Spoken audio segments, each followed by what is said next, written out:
بسم الله السلام عليكم ورحمة الله تعالى وبركاته. ربي اشرح لي صدري ويسر لي أمري واحلل عقدة من لساني يفقه قولي، وصلى الله على سيدنا محمد وعلى آله وصحبه وسلم. إلهي بام هاد اسكاله مركل اسكو كان سو عليي. الحمد لله حمدا كثيرا طيبا مباركا فيه، حمدا يليق بجلال وجهه وعظيم سلطانه. الحمد لله دائما وأبدا، الحمد لله الشكر لله. سو دhowaad walaalaha qaariga ee khayrka jecel ilaa subxaanahu wa tacaala dembiyadeena iyo dembiyada waalidiinteen ha dhaafo, inta xanuunsan allaha caafiyo, inta murugaysan murugta allaha ka dulqaado, inta muraadkale muraadkooda khayr allaha siiyo, inta dhimatayna allah u naxariista qabriyada u waasiciyo aamiin yaa rabbi. soo dhawaad axbaabi filaah, maalinteena maalin qurux badan allah inooga dhigo, maalin cibaado qurux badan la imaana allah inooga dhigo, maalin in badan ilaahay xusna allah inooga dhigo. rabbi ayaa solosiita iskale, allahna solosiiya xaqa ha nagu sugo aamiin. axbaabi filaah soo dhawaada dhammaantiin waan salaamaya. maanta waa maalin jimca, waa jimcadii labaad ee bisha Ramadaan khayrka badan. ilaahay subxaanahu wa tacaala ayaa nabad qab nagu gaarsiiyey, ilaahay baa mahad iskale, alxamdulilah. maalintan jimcada waxaa weeye maalintii la salaami jiray xabiibka calayhi salaatu wasalaam. in badan aan ku salino nabiga calayhi salaatu wasalaam. nuurka labada wiig suuratul kahfina ha hilmaamina ka faa'iideyso oo maalintii jimcada akhriso suuratul kahfi. sidoo kale saacatul ajiibada ku jirta maalintii jimcada oo nabiga calayhi salaatu wasalaam inoo sheegay aan ka faa'iideysano axbaab fillaah. oo maalin saacada bacda alcasr ayuu nabiga calayhi salaatu wasalaam ku tilmaamay. ilaahay subxaanahu wa tacaala wax walba oo humuum oo dhibaato ku haysata ilaahay u sheego, wax walba oo rabta ilaahay inuu ku rumeeyo ilaahay subxaanahu wa tacaala ku siiya u baahan tahay in ilaahay u sheego. ilaahay wuxuu yidhaahday barya idinka ajiibe, ilaahay subxaanahu wa tacaala u tag saacadan ducada la soo celiya wax walba u sheego. ilaahay subxaanahu wa tacaala waa samiic waa basiir. ilaahay subxaanahu wa tacaala waa ilaahay subxaanahu wa tacaala wuu ku ajiibaya maalin uun niyada gasho insha allah rabbilcaalamiinka yaqiintaadana badso. xusni danna billaahna waa inuu kugu wen yahay oo ilaahay malo wanaagsan oo aada u qiimo badan inaad ka haysato. ilaahay subxaana wa tacaalana waa qaadir, wax walba wuu awoodaa. maasha allah axbaabi fillaah soo dhawaada. waxaan guda gelaynaa qisaskiisa laga nabiga calayhi salaatu wasalaam. nabiga calayhi salaatu wasalaam xadiis laga warinaya wuxuu leeyahay nabiga calayhi salaatu wasalaam man sallaa calaya salaatan sala allahu calayhi biha cashara. qofkii igu salliya ilaahay subxaanahu wa tacaala ayaa wuxuu ku salinayaa 10 jeer hal mar qofkii igu salliya.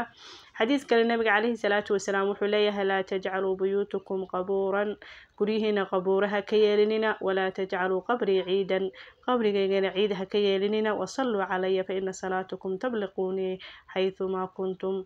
igu salliya buu dhaha nabiga calayhi salaatu wasalaam.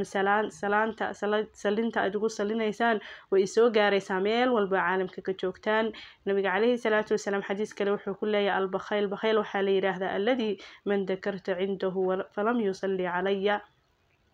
bakayl waxaa la dhahaa midka agtiisa magacayga lagu xusay oo aan ku salin nabiga aan igu salin ayuu dhaha nabiga calayhi salaatu wasalaam. xadiis kale oo nabiga calayhi salaatu wasalaam laga warinaya qaala rasuulullahi sala allahu calayhi wasalam, rasuulku wuxuu yidhaahday ina lilahi malaa'ikatin saayixiina fi lardi yabliquuna min ummatii salaam. nabiga calayhi salaatu wasalaam wuxuu leeyahay ilaahay wuxuu leeyahay malaa'ig socota arlada igana soo gaarsiiya ummadayda salaamta. qaala rasuulullahi sala allahu calayhi wasalam xadiis kale nabiga calayhi salaatu wasalaam wuxuu leeyahay maa min axadin yusallimu calaya, ma jiro axad ka mid ummadayda oo isalaamay ilaa rada allahu calaya ruuxii, ilaahay baa ruuxdayda igu soo celiya xataa arudda calayhi salaam, xataa aan ka radiyo salaanta qofka ummadayda ka mid ah. maasha allah weliba ummadda waxaa loo sheegaya nabiga calayhi salaatu wasalaam magaca waxaa loo leeyahay rasuulka ilaahay hebel hebel ayaa ku salaamaya. maasha allah tabaaraka, baarinimona way ku tahay oo waalidka waxay u noqonaysaa baarinimo. salinta nabiga ku saliday nabiga magaca iyo magaca waalidka loo wada sheegayo. maasha allah tabaaraka, rasuulka ilaahayna wuu kaa radinayaa salaanta. maxaa ka qiimo badan axbaabi fillaah aan ku wada salin nabiga calayhi salaatu wasalaam. qisada koobaad walaala waxaan guda gelaynaa qisooyinkii. qisada koobaad axbaabi fillaah waxaa ka sheekeeyey shiikhan wuxuu yidhi wiil dhalinyaro ayaa isoo wacay oo ku nool wadanka dibadiisa qurbaha ku nool. wuxuuna ii sheegay inuu ka shaqeeyo baar khamriga lagu gado. wuxuuna ii sheegay inuu waayay shaqo kalo, ilmo yaryarana uu haysto. wuxuu yidhaahday shiikhu waxaan ku dhahay isaga tag shaqada oo waxaad maxanihii bilowdaa saliga nabiga caleyhi, waxaan kuu sheegayaa waxaad ku faa'iideyso saliga nabiga calayhi salaatu wasalaam ayaana u sheegay. ninkii wuxuu yidhi wuu iga tegay. muddo kadib ayuu isoo wacay shiikha, tv baa laga wacayay. markuu isoo wacay wuxuu igu yiraahday shiikho waa mahadsan tahay, maalintii ninkii kusoo wacayay baan ahay, oo ku dhahay baar khamriga ka shaqeeya, shaqo waan waayay, macnihii wax la'aan ayaan ku galay shaqadaas. marka ilmo yaryarna waa haysta iga baahan marka sheekhow waxaa dhacday shaqadii inaa ilaahay dartii uga tegay kadibna saliga nabiga calayhi salaatu wasalaam aan bilaabay markii aan muddo waday wiigag ah ilaahay subxaana watacaala wuxuu ii sahlay shaqo aada u qiimo badan oo wuxuu yidhi xalaal ah dhididkayga aan ku shaqaysanayo oo balaayo khamriya wax qaldanaysa ku jirin kana mushaar fiican kana nasiino fiican ayaa helay buu dhahay ilaahay baa mahadda iskale thumma wuxuu yidhi saliga nabiga calayhi salaatu wasalaam faa'iidadaasaan ku helay maasha allah tabaarakallah qisada labaad walaalaha qale iyadana wiil baa ka sheekeyn wiilkan wuxuu yidhaahday hooyaday ayaa ii sheegtay maalin maalmaha ka mid axaadiista kusoo arooray saliga nabiga calayhi salaatu wasalaam aanan aqoon buu dhahay anoo xanuunsan oo aad wuxuu yidhi u liita ayay hooyo ii sheegtay saliga nabiga inaan badsado axaadiista kusoo aroortayna way ii sheegtay waan bilaabay buu dhahay saliga nabiga calayhi salaatu wasalaam 1000 jeer ayaan maalin kasta akhrisan jiray kadib waxaa dhacday buu dhahay in ilaahay subxaana watacaala xanuunkii markaas ihaya ilaahay iga caafiyey xanuunkii ilaahay iga caafiyey wuxuu ahaa xasad iyo cudurka kansarka ayaa ihayay buu dhahay alxamdulilah ilaahay baa mahadda iska leh hal mar ayuu ilaahay iga dulqaaday xanuunkii hayay oo dhan oo aan caafimaad dareemay ilaahay baa mahad iska leh saliga nabiga waa faa'iido weyn oo ilaahayna siiyay aan ka faa'iidaysano ayuu yidhi qisada saddexaad axbaabi fillah gabar baa ka sheekeynaysa iyadana waxay tiri gabadhan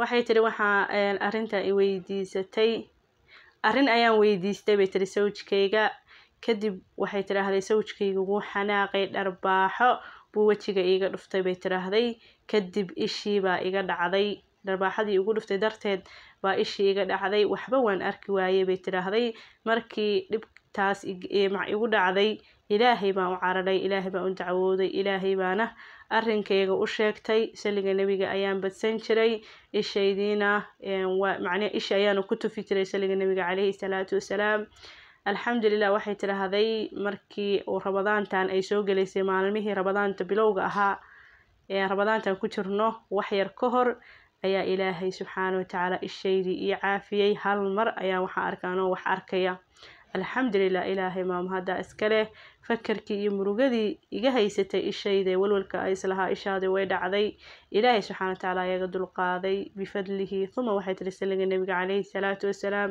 oon akhrisan jiray ilaahay subxaana watacaalana ishaydii igu soo celiyay bay tiri qisada afraad gabar baa ka sheekeynaysa axbaafilaa gabadha waxay tiri waxaan galay dembigaas mar kasta oo qalbigayga uu kusoo dhaco subxaanallah waxay tiraahday aad iyo aad ayaa u murugoon jiray bay tiri oohin marka waxay tiri dembiga aan galay oo igu soo dhaco waxaan bartay bay tiri saliga nabiga calayhi salaatu wasalaam alxamdulilah wallaahi bay tiri ilaahay baa ku dhaartay intaan saliga nabiga bilaabay maanan xasuusan bay tiri dembigii ilaahayna waxaa weydiisanayaa inuu ii dembi dhaafay tiraahday saliga nabiga calayhi salaatu wasalaam inta aan waday aan bartayna waxay tiraahday dembiga weyn aan galay aniga ilaahay ayaa isla og ilaahay subxaanahu watacaala qalbigayga mar kale kuma soo ridin awalna waxay tiraahday intaana saliga nabiga aanan baran waxay tiri mar walba igu soo laalaaban jiray kadibba waxay tiraahday waan iska ooyi jiray subxaanallah ilaahay subxaanahu watacaala waxyaalihii uu qalbigayga igu dejiyey oo waxay tiraahday iiga saaray dembiga maskaxdayda uga saaray saliga nabiga ayuu ahaa bay tiri ilaahay baa mahadda iska leh maasha allah axbaabi fillah qisooyinkiina intaasi ku egyihiin aynoo soo diyaariyey insha allah maanta waa maalin jimca nabiga calayhi salaatu wasalaamna wuxuu yidhaahday maalintii jimcada badiya saligayga waa laysoo bandhigayaa marka aan in badan ku salino nabiga calayhi salaatu wasalaam dhammaantiin waan salaamaya axbaabi fillah ilaahay subxaana watacaala xaqa hana waafajiyo dhammaanteen ilaahay subxaana watacaalana khayrkiisa iyo farxadiisa ayaa weydiisanaynaa shar iyo dhibaatana ilaahay baan ka magangelinaa wabilaahi towfiiq asalaamu calaykum waraxmatullahi wabarakaatu